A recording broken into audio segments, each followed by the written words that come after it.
El libro Religión en Público, debate con los liberales, del profesor Julio Martínez, vuelve hoy a ocuparnos durante los últimos minutos del programa.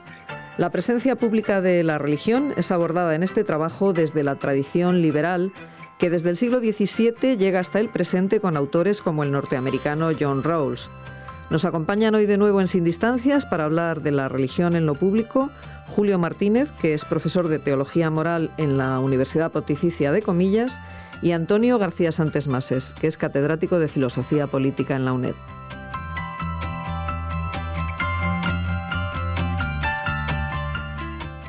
Buenos días, tenemos hoy con nosotros al profesor Julio Martínez, del que ya hemos hablado en otra sesión anterior sobre su libro Religión en Público, debate con los liberales. Así como en la sesión anterior hablamos fundamentalmente del origen del debate en el liberalismo, del problema de Rousseau, del problema de Locke, y ahí aparecen pues muchos problemas sobre lo privado, lo público, la intimidad de la conciencia, el individuo, el Estado, el ciudadano como algo entre medias entre el individuo y el Estado. Y en esta sesión queríamos hablar sobre todo del debate, cómo aterriza el debate en el siglo XX, en la segunda mitad del siglo XX, a partir de, claro, de un autor que marca una inflexión en la filosofía política, que es John Rawls, a partir de la teoría de la justicia, a partir de su obra posterior sobre el liberalismo político. En esta obra de Julio Martínez aparece algo que es menos conocido, ¿no? Y es la experiencia juvenil del joven Rawls. Este joven Rawls, que en un momento determinado, antes de la Segunda Guerra Mundial, parece que él tenía un tipo de vinculación muy fuerte con la religión, incluso desde el punto de vista de haber pensado en haber sido pastor, ¿no? Y que de pronto eso se rompe en la Guerra Mundial. ¿Qué es lo que ocurre ahí?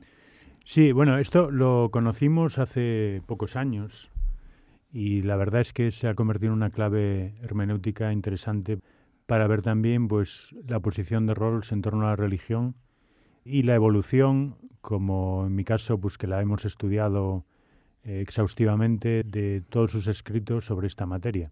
Parece que él estuvo sopesando muy seriamente el hacerse sacerdote episcopaliano. Y bueno, prácticamente lo tenía decidido, estaba en un proceso de discernimiento ya muy avanzado, cuando, como muchos jóvenes de su época o de su edad, pues consideró que era un deber en aquel momento prioritario alistarse en el ejército para echar una mano a su nación, ¿no? Hay que pensar, Rawls nace en 1921 y por tanto pues a los 20 y pocos años pues es el momento culminante de la Segunda Guerra Mundial. Bueno, va a la guerra, participa y allí suceden unas cosas que él escribió en un escrito que no fue publicado hasta muy recientemente, porque se encontró cuando Rawls murió en el año 2002, se encontró después. Es un escrito que se llama On My Religion, sobre mi religión, y la verdad es que es apasionante. Yo es de esas cosas que, desde después de haber estudiado mucho a un autor, y tú ves que él te cuenta cuál es su propia vivencia, bueno, de repente te viene como una luz enorme encima, ¿no?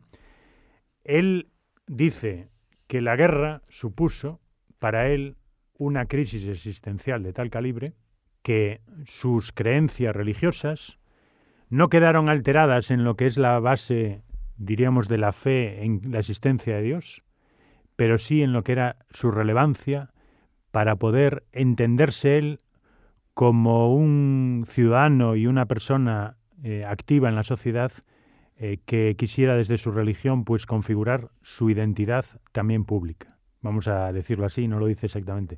Hubo 3 hechos que él menciona, que yo creo que bueno, merece la pena por lo menos recordarlos.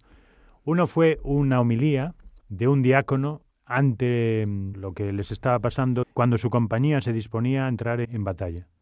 Segundo fue la muerte de un muy amigo suyo, diácono, y todo lo que era la incomprensión que él ante eso vivió. Y tercero fue, quizás lo más importante, se puede decir, lo que se fue conociendo en torno a la barbarie del Holocausto y cómo se había podido producir algo de tamaña intensidad y tamaña crueldad. Bueno, todo esto él cuenta y lo pone al debe de la religión en lo que es la activación moral de esa religión, ¿no? Justo lo que a otros les surtió un efecto totalmente contrario, y aquí la experiencia, por ejemplo, del Papa emérito Ratzinger se podía citar, pero también de muchos otros, que la religión se convierte, digamos, como el gran surtidor de sentido para no perder el pie ante todo aquello que había pasado, que no solamente había destrozado a la sociedad y había entrado en un genocidio atroz, sino que había destrozado como muchas certezas de las personas, ¿no? Bueno, pues ver al crucificado y ver que Dios en Jesucristo se compromete con el mundo hasta las últimas consecuencias, muriendo en la cruz por amor, se convierte en un surtidor de sentido pleno para unos, y en el caso de Rawls se convierte como en un...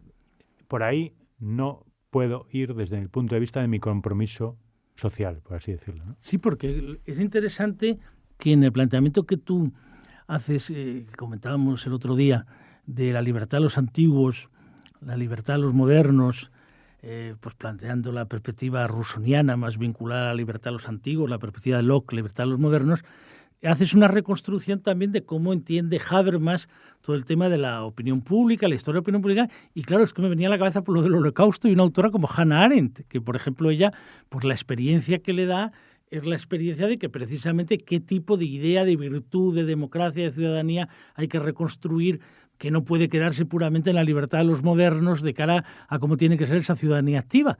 Y sin embargo, ahí es donde está un poco lo curioso, ¿no?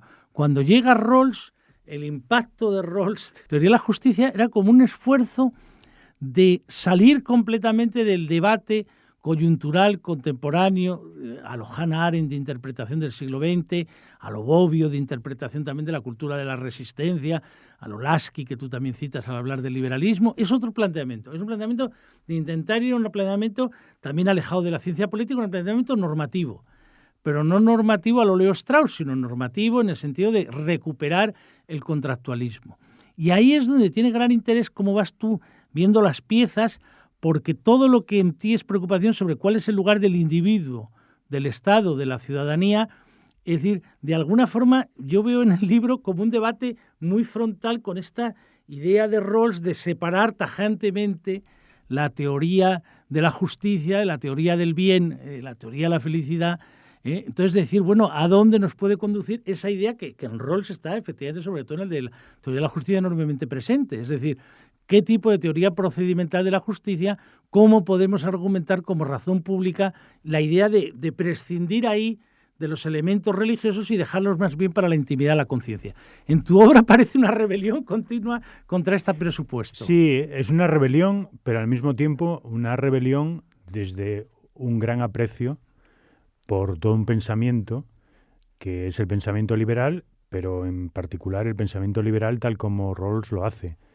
Porque efectivamente me parece un autor para mí apasionante para discutir sobre estos temas, porque es una persona de una delicadeza, de un respeto por los argumentos del contrario, ¿no? Yo tuve la suerte de conocerle personalmente en vida, pues en 2 o 3 ocasiones, y eso lo veías cuando estabas con él, pero al mismo tiempo lo ves en los escritos. Entonces, claro, es el sentido este de liberal con el que tú discrepas porque hay posiciones que no puedes compartir, pero al mismo tiempo que te permite el espacio precisamente para crecer juntos. Ese liberal que ha ido teniendo una evolución, no es una evolución del mismo calibre que la de Habermas, porque la evolución de Habermas, diríamos, hay que ponerla punto y aparte. Si quieres comentamos un poco de eso después. Uh-huh. Pero Rawls, claro que hace una evolución. En teoría de la justicia, yo creo que hay 2 grandes lugares de referencia, que lo voy a decir así. Bueno, uno es las guerras de religión, que es siempre el imaginario que trata de evitar el liberal para no caer precisamente en la incivilidad, ¿no? Entonces, se trata de decir, ¿cómo podemos hacer una sociedad donde haya un pluralismo, y pluralismo moral, religioso, político, etcétera, y nos podamos entender? Entonces está ese imaginario. Segundo, la imagen de lo que es una persona, y aquí conectamos con lo que decíamos antes del joven Rawls, en la cual lo religioso es como el principio y fundamento de su vida. Y entonces aquí Rawls mete en la teoría de la justicia, habla de un tal Loyola.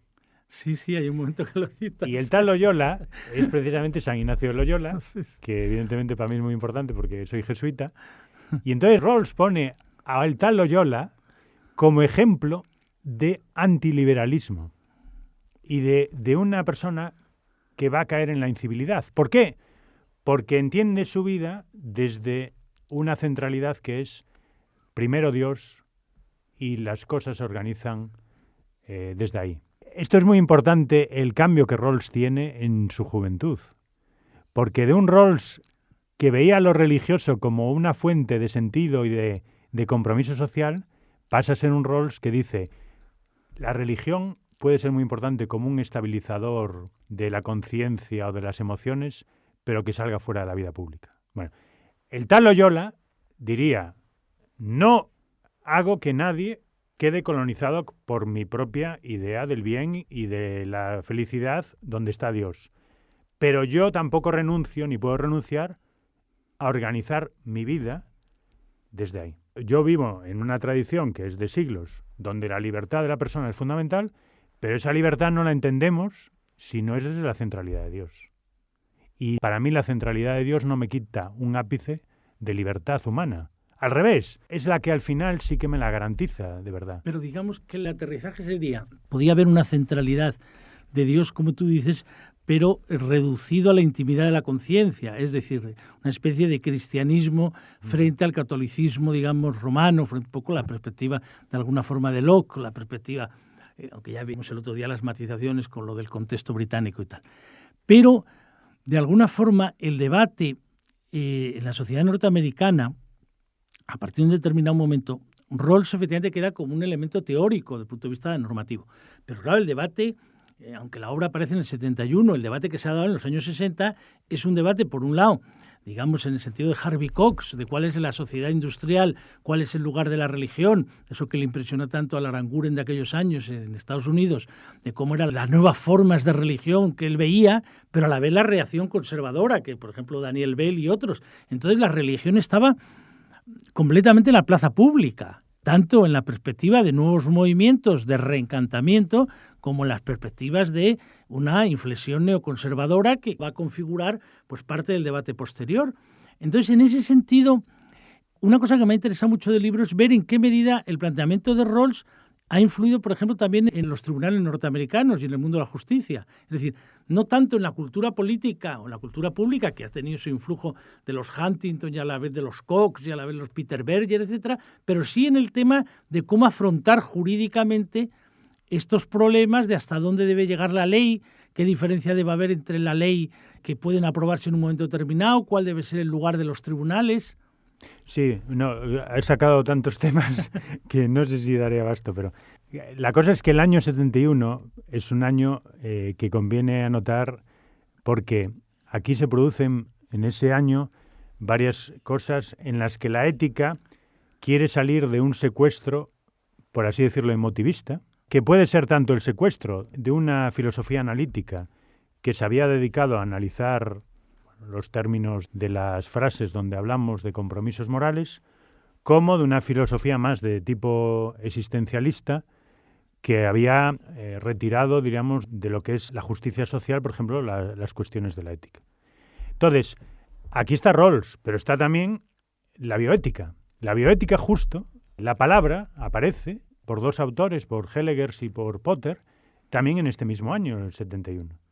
Entonces, ahí hay una presión muy fuerte que es, tenemos que sacar a la ética otra vez a la calle donde tenga algo que decir sobre las cuestiones de la vida concreta y aplicada, ¿no? Y Rawls se lanza a hacer esto con la justicia social y los de la bioética pues la aplican a un ámbito como es tanto la ética clínica como a las relaciones, por ejemplo, como hace Potter, con el medio ambiente, con la ecología, con tal.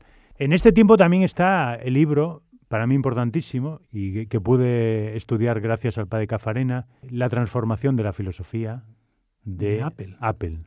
Este libro es un año después, pero está aquí también. Y cuando uno lee a Apple desde esta clave, bueno, es que es de lo que trata Apple, es decir, sacar a la ética, diríamos, de otra manera.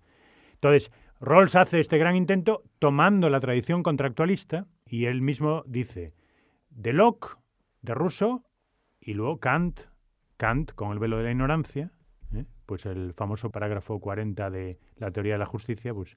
Entonces, Rawls lo hace con esta tradición y pega un impacto tremendo que enseguida empiezan a responderle y a criticarle y a contestarle de todos los frentes.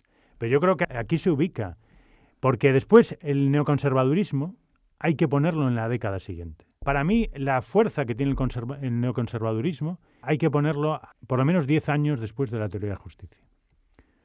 Porque evidentemente Bell tiene libros de esa década de los 70, y yo creo que sus libros mejores, pero luego vienen otros neoconservadores que son los verdaderamente, desde el punto de vista de la utilización de la religión, los importantes y los que a mi juicio desvirtúan las cosas, como Novak, como Cristo, que estos son los que quieren hacer con la teología cristiana una suerte de religión civil, pero ya de una manera totalmente diferente de la que se estaba practicando en Estados Unidos. Ahí también hay que citar la obra de Robert Vela, porque Robert Vela en el año 67 publica un artículo que se titula La religión civil americana, donde explica un poco la importancia que tiene toda esta línea en la historia del país, lo que ha supuesto para hacer que el país avance en derechos, en conquista de libertades, en democracia, y cómo en ese momento esa religión civil americana hay que refrescarla, hay que recuperarla, ¿no? Porque está, digamos, como mal parada. Entonces, a Rawls no le interesa ni la religión civil de Vela, ni le interesa el neoconservadurismo. Más bien, bueno, él tiene su trayectoria, que es la religión puede ayudar mucho a las personas en su vida íntima y en su conciencia. Y aquí vamos al otro tema que no quiero por lo menos dejar de decir una palabra. Cuando vemos la religión desde un punto de vista intimista, en realidad, para mí, no estamos hablando del cristianismo, ¿no? Porque yo entiendo el cristianismo, evidentemente, el cristianismo tiene muchas variantes, pero si vemos a Jesucristo, o sea, ahí no hay un puro intimismo religioso nunca, hay una religión íntima que se lleva a la vida transformando las situaciones injustas, entrando en la relación con las personas, sobre todo los más sufrientes, los que más necesitan, los más pobres. Esto es la clave. Si nosotros queremos hacer, por una parte, un misticismo, entre comillas, separado de un profetismo, lo que acabamos es rompiendo, digamos, lo que es la esencia del cristianismo. Y esto es lo que no acabamos de ver, por mucho respeto que tengamos a un autor como este, en su forma de comprender lo que es la religión y, por tanto, cómo separa la vida privada de la pública. Hay una cosa que dice Rawls en el liberalismo político que para mí ejemplifica mucho esto que él entiende y lo que yo estoy tratando de decir. Dice, Saulo de Tarso, cuando pasa a ser Pablo de Tarso, sigue siendo, desde el punto de vista público, el mismo. Desde el punto de vista público, el que Pablo se convierta al cristianismo y entregue su vida a Jesús y se vuelva el apóstol de los gentiles más valiente y más tal, no tiene ninguna relevancia pública. Pues yo digo, pues no lo puedo entender. Que ese cambio en la vida de una persona como la que sucedió en Pablo no tenga ninguna relevancia pública. Es un poco lo mismo de Loyola. Es decir, Loyola, el primo deum, es decir, primero Dios y el resto de las cosas se ordenan desde ahí, no le quita un ápice de compromiso con la vida. Pero en el tema que decías muy bien, yo creo que hay como dos problemas ahí. El primer problema está en lo del imaginario.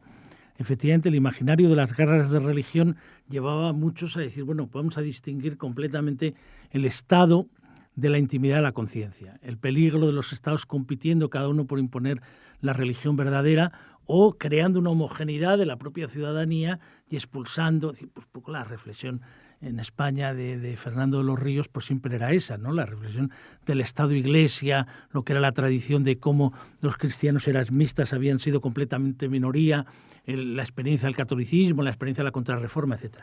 Pero, en segundo lugar, está el problema de un cierto desplazamiento que se da en la religión de poder ser configuradora de los estados, a estar más en el campo de la sociedad civil, a ser requerida en determinadas tareas, en el campo educativo, en el campo de la asistencia social, pero al estar enormemente presente en las cuestiones donde se debaten, hablábamos antes de la bioética, temas morales cruciales para la sociedad, como por ejemplo las formas de familia, como por ejemplo en los momentos en que la vida acaba o los momentos que la vida comienza, la eutanasia, el aborto, etc. Y ahí hay todo un debate, que me gustaría que dijeras algo, que en el libro aparece sobre el tema de la legislación, el tema de la moralidad, y el tema del lugar al que pueden llegar los parlamentos, el tema de lo político, el tema de lo prepolítico. Hombre, de alguna forma el debate Habermas-Ratzinger pues aparece en parte todo ese debate. Es decir, el tema que tú planteas ahí, que también suscita una gran discusión en el campo de la filosofía del derecho, si se puede hablar, además de la ley positiva, de una ley, digamos, natural o de un derecho natural por encima del derecho positivo. ¿Qué nos puedes decir un poco de toda esta, que aparece en el libro, en los últimos capítulos, yendo más allá de Rawls, hablando un poco de la aportación de Habermas, del debate con Ratzinger? Sí, vamos, el libro, por situar un poco también a los oyentes, tiene una primera parte que es más el liberalismo clásico, luego el liberalismo contemporáneo, dedico 2 capítulos a Rawls y uno a otros liberales que son menos conocidos, desde luego, en nuestro país. Y luego tiene una tercera parte, que son 4 capítulos, en total son 10, donde yo trato cuestiones como la libertad religiosa, y entonces ahí el debate con los liberales respecto de esto. Discuto, digamos, la cuestión de la presencia pública de la religión. Meto en un capítulo que para mí es muy importante, del debate entre Ratzinger, Habermas y Rawls. Uh-huh. Un poco los pongo yo a los 3 en debate, porque sí que hay un debate directo entre Ratzinger y Habermas, que se produjo de manera así más intensa en la Academia Muniquesa en el año 2004. Pero no hay un debate entre Ratzinger y Rawls directamente, lo que pasa es que sí... Algunas conferencias. Hay conferencias en las que Ratzinger sí que menciona a Rawls. Y lo mismo, Habermas y Rawls, también es fácil ponerlos en relación por... Bueno. Entonces, eso por un lado. Por otro, aquí yo quiero un poco marcar dónde veo yo el punto para comentar las cosas que me preguntabas. La exclusión de la religión del ámbito público, así como el fundamentalismo religioso, por otro lado, impiden el encuentro entre personas y su colaboración para el progreso de las sociedades. Entonces, la convicción es que la vida pública se empobrece de motivaciones y la política acaba adquiriendo incluso un aspecto opresor y agresivo. Y entonces estamos tanto confrontando al laicismo, que no quiere saber nada de la religión en público y que ya viene a por los símbolos religiosos incluso, a por la celebración de la Navidad y el que se pueda poner un Belén en un colegio o los crucifijos o tal, como con el fundamentalismo. Entonces, yo creo que esto es muy importante, marcar el terreno bien, porque se trata de que laicismo y fundamentalismo no acaban de entender esa interacción que a mi juicio es capital y que Rawls nunca ha considerado tal, pero sí Habermas, entre lo que es la cultura social y la cultura política. Entonces, la cultura social, que Rawls llama el trasfondo cultural de la sociedad, para Rawls siempre tiene que quedar en razones no públicas, que son totalmente importantes, legítimas y tal, pero no públicas. Y la razón pública tiene que estar, diríamos, como al margen de la alimentación de eso, excepto cuando conflictos que tiene un país exigen que echemos mano de razones no públicas para solventarlo. Y aquí son los 2 grandes ejemplos de Norteamérica del siglo XX, siglo XIX, que es cómo esto lo hace Lincoln, XIX, cómo esto lo hace la lucha por los derechos civiles, siglo XX.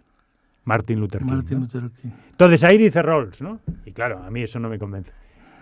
Estos procedieron según motivaciones, incluso discurso religioso, y no debieron hacerlo. Pero fue bueno que lo hicieran porque ayudó a la razón pública a crecer. Entonces, a posteriori, nosotros descubrimos que ahí, en el proceder de Lincoln o de King, ha habido una ayuda a la razón pública. Y entonces yo digo, ¿por qué no ponemos de entrada que esa ayuda se pueda producir con el respeto a un espacio que sea plural, donde podamos ya ayudar en lo que ya tenemos y además sin hacer el terreno de nadie? Porque ojo con la neutralidad. La neutralidad es una cosa muy sutil pero muy capciosa. Porque cuando se nos vende que hay que hacer escenarios neutrales para respetar el pluralismo, lo que acaba pasando es que el escenario se convierte en una determinada idea de la vida. Claro, y una determinada idea del bien pasa a ser la que predomina, socapa de respeto del pluralismo y de la justicia. Eso es lo que aparece en el libro. Bueno, pues tenemos que dejarlo aquí. Invitamos a nuestros oyentes a leer este libro realmente profundo, Religión en Público, debate con los liberales, de Julio Martínez, publicado por Ediciones Encuentro, porque podrán encontrar pues muchas reflexiones sobre todos estos temas que inundan la filosofía política y la filosofía de la religión, sobre Locke, sobre Rousseau, sobre la Ilustración, sobre la Revolución Norteamericana, sobre el impacto de John Rawls, sobre el debate de Habermas, el debate de Ratzinger, y son debates completamente cruciales. Nada más y muchas gracias, Julio. Muchas gracias a ti.